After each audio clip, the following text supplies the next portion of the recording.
Middle, back here. Yes, sir. Okay.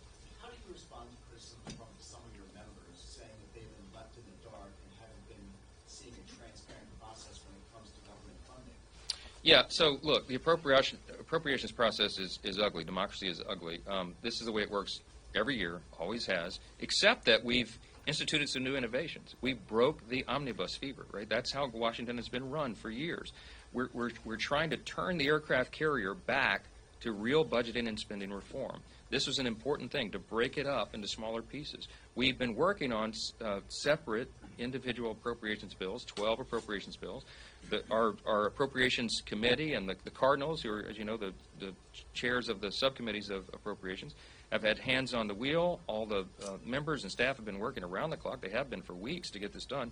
And we were able to have that innovation to break it up. So what we're doing is, by having the laddered CR approach, and the laddered approach is that you have separate tranches of bills instead of one big omnibus that nobody can read or understand or have a process in. This has been a long, deliberate process. The House, as you know, passed 80% of our bills through the House. 80% of federal funding came through the House. The Senate passed 3 bills, right?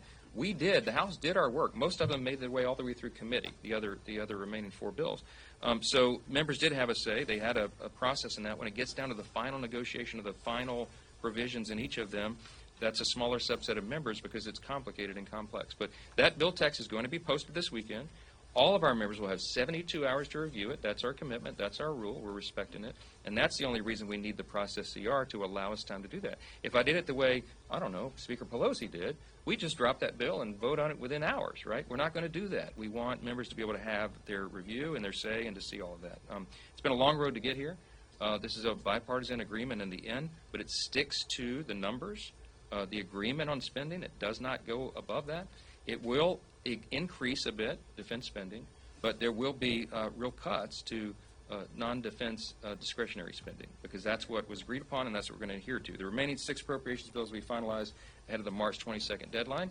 And then what I'm very excited about and anxious to do is turn the page on FY24 and get immediately into FY25 and that process, to change the way that's done, to back it up on the calendar, to do everything we can to get that job done by end of summer, so that we're not coming up at the end of September, the end of the fiscal year, and having to talk about, you know, CRs and omnibuses and everything. We are going to do everything we can to turn that aircraft carrier around, and we're going to try to make it happen.